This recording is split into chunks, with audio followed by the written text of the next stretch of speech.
Bienvenue à ce webinaire qui a donc pour objet l'immobilier, la conjugalité.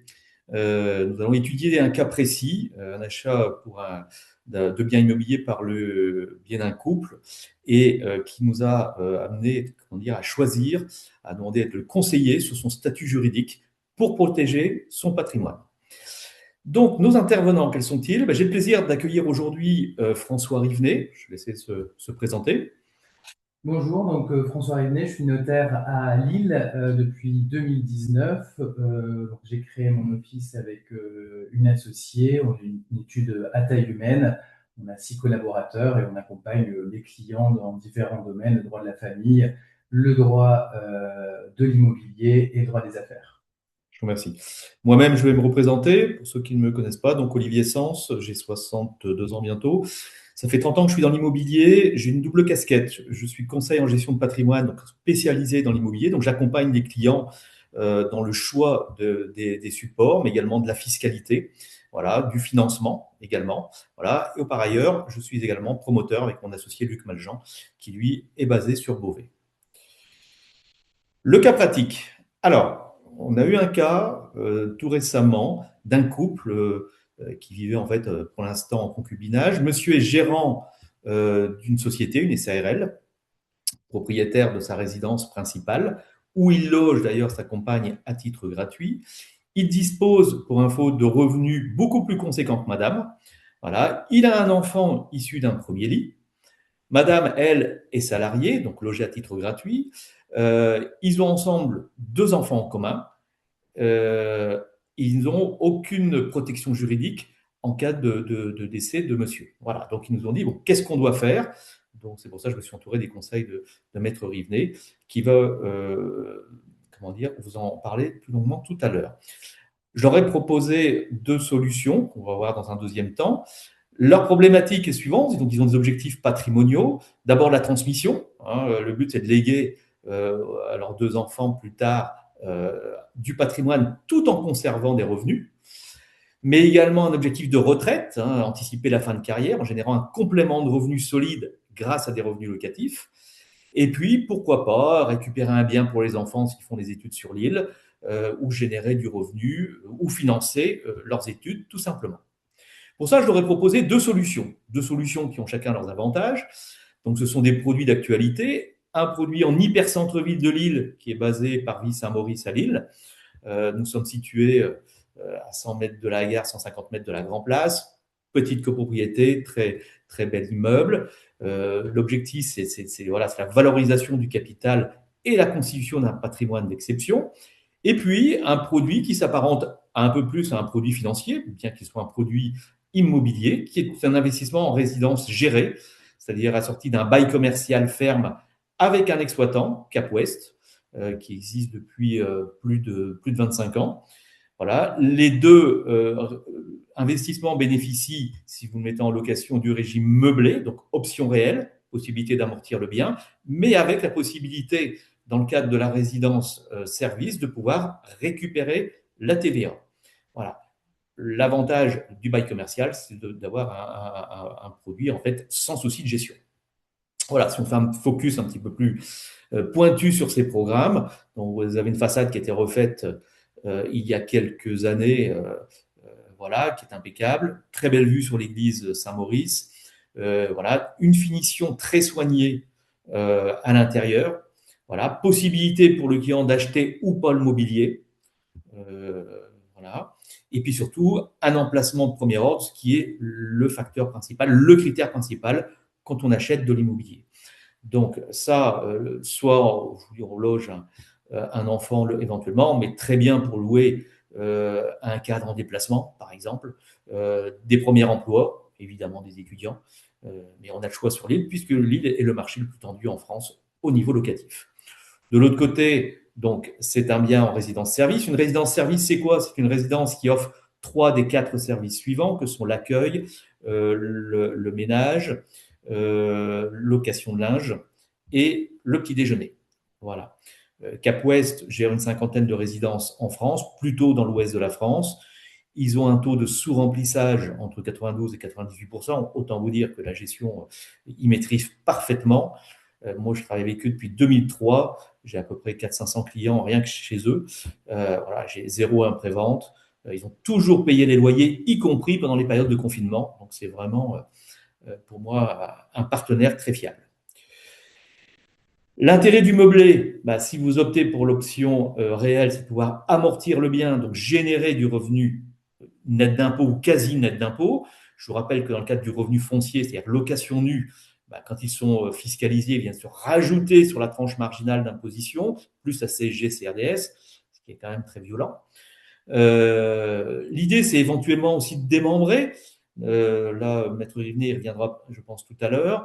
Démembrer, c'est-à-dire garder l'usufruit. L'usus, c'est le fructus, c'est la possibilité d'utiliser le bien, d'occuper le bien ou d'en récolter les fruits, c'est-à-dire de le louer. Voilà, et suivant une règle définie en fonction de l'âge, bah, faire un démembrement, donner la nue propriété aux enfants, hein, ce qui permettra comme ça de ne pas payer de droits de succession lors de la succession, justement, du décès. Voilà, et voilà, on a l'avantage d'avoir de l'immobilier, c'est-à-dire un bien tangible que l'on peut en plus financer à crédit, donc bénéficier de l'effet de levier du crédit, ce qui est quand même l'une des seules solutions dans le cadre d'un achat de placement, achat immobilier au cas présent. Je vais passer la parole à Maître Rivenet sur l'analyse des différents statuts patrimoniaux. Alors, en matière de couple, on a trois statuts qui sont présents en France. Bon, le premier statut là, qui concerne vos clients, le concubinage, c'est une situation de fait, c'est une situation à éviter, puisque notamment pour la compagne qui n'est pas propriétaire de la résidence principale, c'est une situation très dangereuse, puisqu'en cas de décès éventuellement prématuré, mais même à une date à un âge raisonnable, elle n'aura aucun droit sur ce bien. Vous me direz, bah, il suffit de faire un testament. Dans ce cas-là, effectivement, elle pourrait disposer d'un droit sur cet immeuble, mais elle serait lourdement fiscalisée. Donc le concubinage, c'est vraiment une situation de fait à éviter et il faut envisager soit un PACS, soit le mariage. Je vous dirais en fonction de la sensibilité de chacun. Pour vous résumer, l'efficacité du PACS, on arrivera à un quasi-mariage s'il est couplé avec un testament, puisque le PACS n'ouvre aucun droit dans la succession du conjoint. Donc, il faut venir envisager un testament. Après le mariage, je pense que c'est une institution que tout le monde connaît, qui peut être perçue comme un statut assez lourd, mais c'est pourtant le régime le plus protecteur, notamment dans le cas ici d'une famille recomposée avec des enfants d'un lit précédent. Alors moi, j'ai deux questions. D'abord, comment on fait pour rompre un PACS? Alors, la force du PACS, justement, c'est sa liberté de dissolution. On peut rompre le PACS de façon commune, c'est-à-dire tous les deux partenaires sont d'accord pour rompre le PACS, mais il est possible aussi de rompre de façon unilatérale. L'un des partenaires souhaite rompre le PACS, eh bien, il peut le notifier à l'autre par recommandé ou par huissier. C'est assez violent, mais ça offre une certaine liberté, alors que le mariage, ben, on connaît, ça implique forcément un divorce. D'accord. Et ce testament, comment on le fait, où on le dépose, comment on le Alors, retrouve? le testament, en matière de droit français, il y a un formalisme assez léger. Il suffit de le rédiger sur un support papier. Il doit être daté et signé. Après, vous soulevez à juste titre la question de la conservation et de la traçabilité. On va recommander aux clients, d'une part, de se faire accompagner par un professionnel pour rédiger habilement ce testament, mais surtout de confier à un professionnel, donc un notaire, pour que le testament soit déposé au coffre de l'office et qu'il soit surtout enregistré au fichier des testaments. C'est un fichier qui est tenu par la profession des notaires depuis des décennies et qui est automatiquement et surtout obligatoirement interrogé dans tout dossier de succession, ce qui permet de ne pas perdre l'existence d'une disposition testamentaire. C'est très clair. Je vais rajouter une troisième question. Est-ce que la rupture du PACS entraîne la rupture enfin, ou comment dire, la fin du testament? Enfin, Alors justement, c'est pour ça qu'on vous invite quand même à vous rapprocher d'un notaire pour rédiger au mieux le testament, puisque si le testament ne prévoit rien, vous instituez pour légataire en tout ou partie votre partenaire. Si vous ne liez pas le legs à la situation matrimoniale, eh bien non, le legs perdure. Donc, en général, il suffit d'une petite formule en disant que le testament sera révoqué en cas de dissolution du PACS. D'accord. Merci beaucoup. Je vous laisse donc peut-être commenter Oui, le alors slide ici. pour venir voilà, protéger la compagne, Thomas, donc Léa, effectivement, en fonction de la sensibilité, on va venir, la sensibilité de chacun, on sait que de temps en temps, les couples peuvent être réticents à penser à un mariage. Donc là, pour être bien clair, il faut coupler le PACS. Alors le PACS, on peut se paxer chez un notaire, mais je vais être honnête avec vous, on n'apporte pas une réelle plus-value. Vous pouvez aussi vous paxer en mairie. C'est très simple et c'est gratuit, donc c'est toujours ça d'économiser. Par contre, ce qui est important, c'est de venir rencontrer un notaire pour rédiger au mieux le testament, donc vraiment une aide rédactionnelle, et ensuite, comme je vous l'ai déjà indiqué, une conservation de ce testament aux archives de l'Office. Pour le mariage, donc on va vraiment avoir, c'est plus une institution qu'un contrat, donc on a vraiment un engagement plus fort. Mais l'avantage réel du mariage, c'est qu'on a une protection accrue, puisqu'il confère automatiquement une qualité héréditaire au conjoint. D'accord? Et dans l'hypothèse de Léa ici, on a signalé qu'il y avait un enfant d'un premier lit par le biais d'une donation entre époux. Donc, comme son nom l'indique, une donation entre époux n'est possible qu'entre des conjoints mariés. On va pouvoir accroître la protection de Léa vis-à-vis de l'enfant issu de la première union. Alors, sans vouloir rentrer dans le détail, il existe plusieurs régimes Tout à au fait. niveau du mariage. Vous pouvez nous en dire un petit mot rapidement, sans rentrer dans le détail, parce que je sais que c'est très long. Oui, oui. Alors, 80% des Français sont mariés sans contrat de mariage. Donc, ils Donc, sont communauté. soumis, voilà, au régime de la communauté de biens réduite aux acquis. Ici, dans le cas de Thomas, on pourrait, voilà, se dire qu'il est entrepreneur, il a une société. La séparation de biens Ça sera paraît quand plus même judicieux. un choix plus judicieux. Alors, il faut comprendre que c'est pas uniquement un attrait de liberté d'entreprendre, c'est aussi un moyen pour lui de protéger sa compagne en cas notamment de déconfiture. Eh oui. La séparation de biens permet aussi de protéger le patrimoine de son conjoint, notamment ici pour Léa, ses économies. Ouais, et puis moi, j'ai eu un cas d'un client qui a créé une société, il était marié en communauté, donc voilà, il a créé de toutes pièces, c'est lui qui l'a développé, et en cas de divorce, il partage donc Voilà, cet ordre partager la inconscient valeur, entre les deux, même ça, si tout à fait. son épouse n'est pas forcément intervenue. Mais enfin bon, c'est comme ça que Voilà. ça se Ce qui est passe. important vraiment, c'est de rencontrer un notaire avant le mariage pour faire le point et savoir s'il est pertinent ou non d'envisager la conclusion Ouais. d'un contrat de Parce mariage. C'est quand on, vraiment, quand on se marie, on ne sait pas toujours si on va créer une société dans un voilà, deuxième tout à temps fait. Ça aussi, va hein. dépendre vraiment de l'appétence de chacun. Alors, il faut voir loin, c'est ça qui peut être Ouais. compliqué. Mais bon, il ne faut pas hésiter. Les rendez-vous chez les notaires sont gratuits, donc il ne faut pas hésiter à pousser la porte des offices pour quand même soulever ces questions-là. Donc, si vous voulez que je résume un petit peu, bon, le concubinage, on va quand même laisser un petit peu de côté, mais les différences notables entre le mariage et le PACS, je vous dirais qu'il y en a de moins en moins, parce que le PACS peut être qualifié de quasi-mariage. On est venu vraiment le rapprocher de plus en plus du mariage ces dernières années. Donc, la participation aux charges du ménage, eh bien, c'est une participation qui est proportionnelle aux facultés respectives de chacun, des époux ou des partenaires.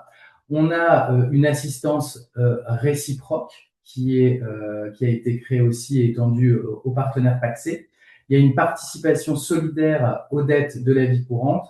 La différence par contre au niveau de l'aide alimentaire, donc l'obligation alimentaire, ça va être par rapport à la belle famille. Il faut savoir qu'on peut avoir la mauvaise surprise à l'occasion de ces vieux jours d'avoir une sollicitation par la belle famille pour avoir une aide.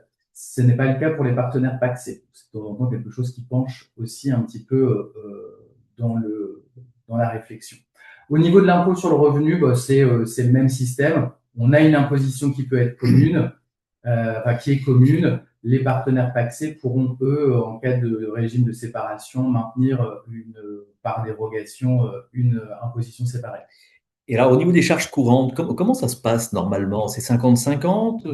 Alors, chez les couples assez jeunes, effectivement, ils vont avoir tendance à ouvrir un compte joint et l'alimenter de façon égalitaire.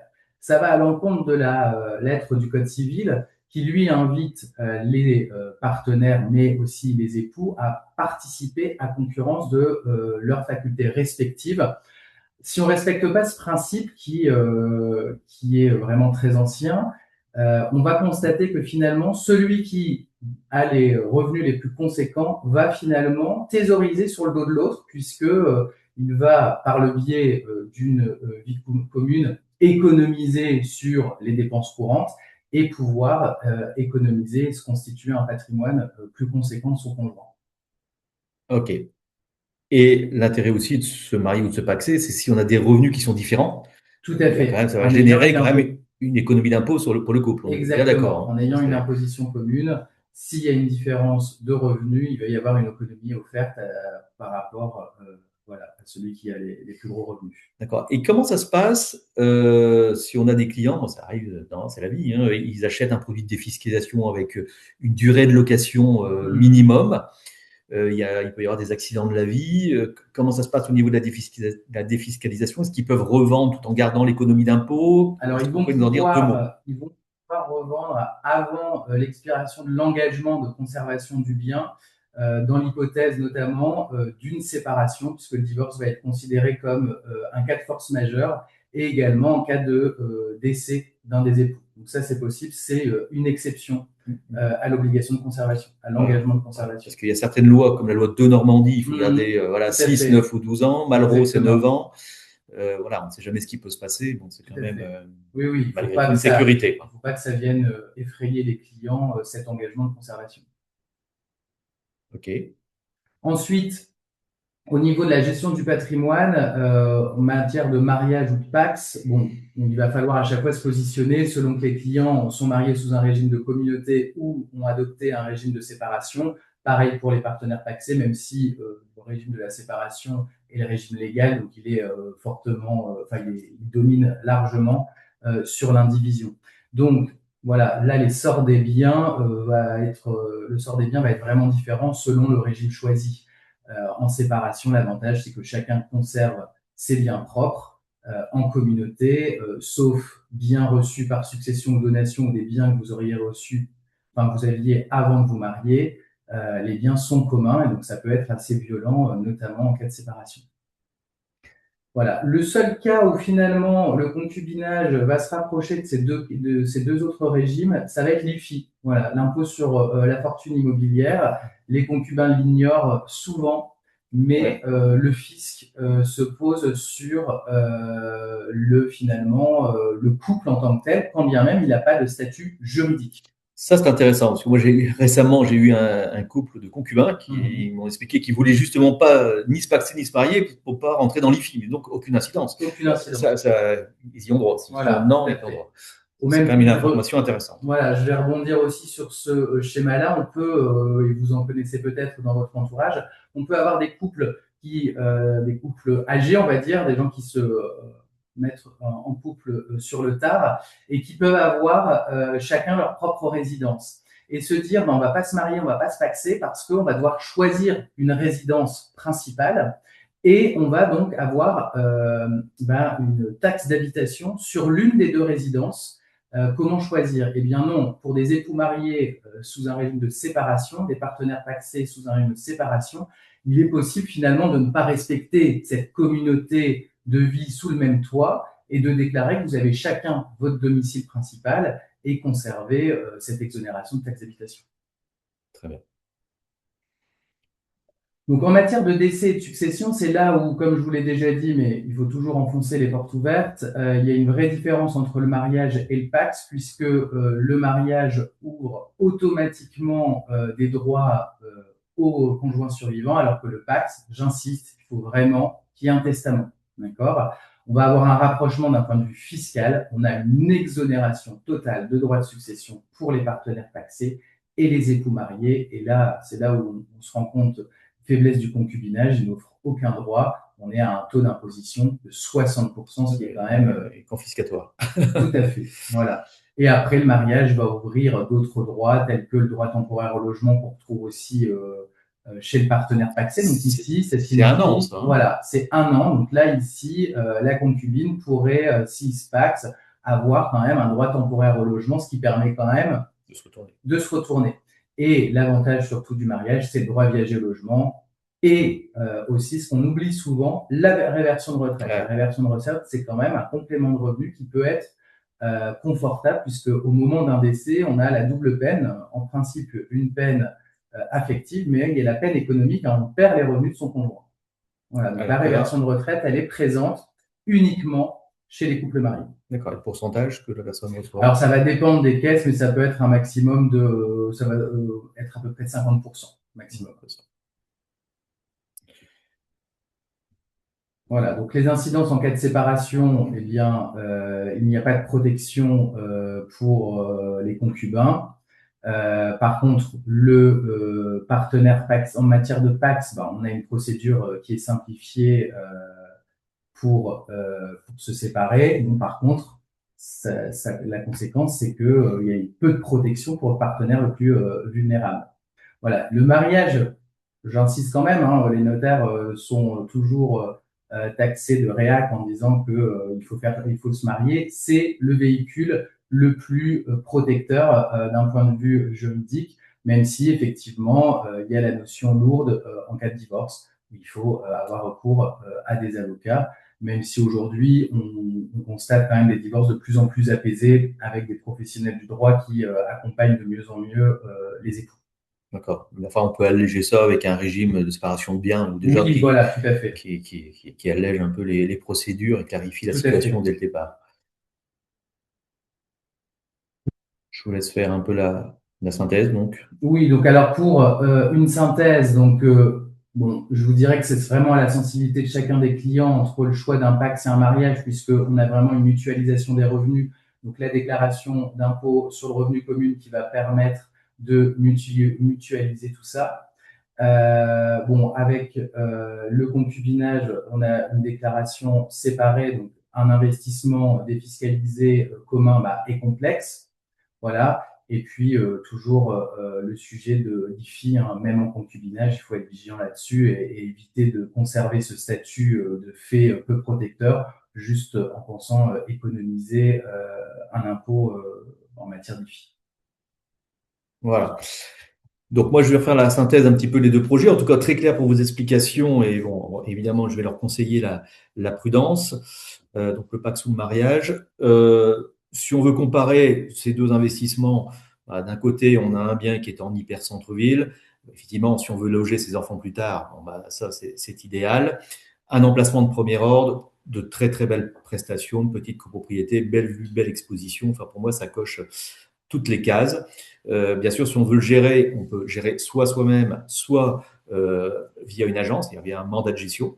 De l'autre côté, c'est différent, hein, puisque l'investissement est assorti d'un bail commercial, donc zéro souci de gestion. Votre locataire, c'est Cap West, charge à lui de sous-louer. Il vous paye le loyer, quoi qu'il arrive, trimestriellement. Vous récupérez la TVA sur votre investissement, ce qui est quand même un gain de 20% sur le prix d'achat. Voilà. D'un côté, on a en plus Cap West, c'est du neuf, donc des frais de notaire réduits, des garanties décennales. Ça a quand même son importance.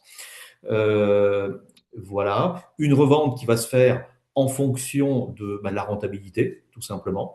Et puis, gros avantage de l'amortissement, c'est que c'est quelque chose qui se perpétue dans le temps. C'est-à-dire qu'on réamortit quand on rachète la personne qui rachète, contrairement à d'autres lois fiscales où ça ne marche que dans un premier temps. Je pense à Malraux, enfin, toutes les lois, l'ex-Pinel ou même Jean Brun aujourd'hui. Ça marche dans un premier temps, mais quand vous rachetez, c'est de l'ancien, c'est plus le même régime. Et là, il n'y a plus d'avantages fiscaux. Donc, d'où l'intérêt d'être hyper vigilant quant à l'emplacement et au prix d'achat. Voilà.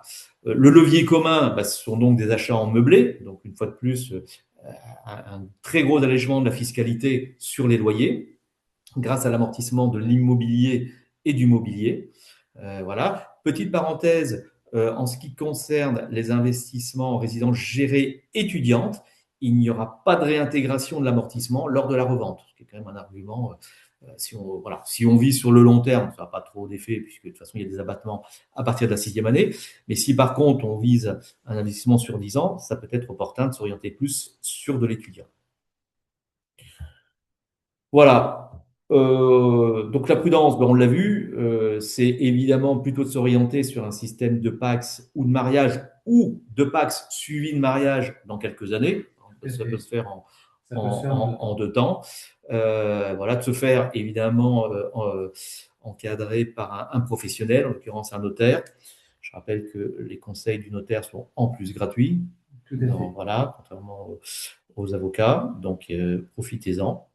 Voilà, je ne sais pas si vous avez, vous, dans le chat, quelques questions. Attends.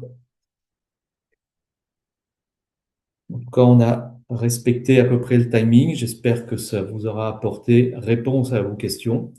Voilà, et puis je me tiens à votre disposition ainsi que Maître Rivenet. Voilà, on pourra vous envoyer nos coordonnées. Les miens sont sur mon site. Maître Rivenet, notaire à Alors, il y a l'ILM. une question. On peut considérer qu'en termes de fiscalité, le bien Cap West est plus intéressant. Alors, je vais répondre à cette question-là. Alors, c'est du revenu BIC dans tous les cas, bénéfice industriel et commercial, puisque c'est du meublé. Donc, de ce point de vue-là, on amortit de la même façon, d'un côté comme de l'autre. Par contre, Cap West, vous récupérez en plus la TVA. Donc, ça, c'est quand même évidemment très intéressant. Même un gain de 20%. Voilà. L'avantage de Cap-West, c'est qu'on part aussi on peut partir sur des beaucoup plus petits investissements, hein, puisque on peut trouver des biens à partir de 115 000 euros hors taxe, tout frais inclus. Quand je dis tout frais inclus, ça comprend les frais de notaire, ça comprend les intérêts intercalaires qui sont remboursés jusque la livraison et les frais de dossier de prêt et les frais de garantie. Donc, donc, euh, euh, donc voilà, donc oui, c'est un petit peu plus intéressant fiscalement. Et comme je l'ai dit également en résidence étudiante, si on veut revendre, il n'y a pas réintégration de l'amortissement, ce qui peut être un plus sur le moyen terme. Sur le long terme, pas d'incidence, puisqu'un système d'abattement avec une exonération à partir de la 22e année au niveau de la plus-value et la 30e année au niveau de la CSG, CRDS. Voilà. En tout cas, nous restons à votre disposition. Voilà, vous pouvez prendre rendez-vous également sur mon site, hein, directement sur Calendly, si vous voulez un rendez-vous, étudier une solution précise, faire un rendez-vous personnalisé. Voilà, je pourrais vous conseiller au mieux en fonction de votre situation et différents produits, hein. Je fais toutes les lois fiscales, hein, qui sont aujourd'hui possibles. Voilà, que ce soit la loi Jeanbrun de Normandie, Malraux, monument historique, déficit foncier, meublé, démembrement de droits de propriété. Voilà, tout ça sont des produits qui ont tous leur intérêt, mais en fonction d'une situation bien précise. Merci beaucoup pour votre participation. Écoutez, j'espère à très bientôt pour un autre webinaire et je vous souhaite à tous une excellente journée. Merci, maître, Merci. de Bonne votre journée. participation. Au revoir.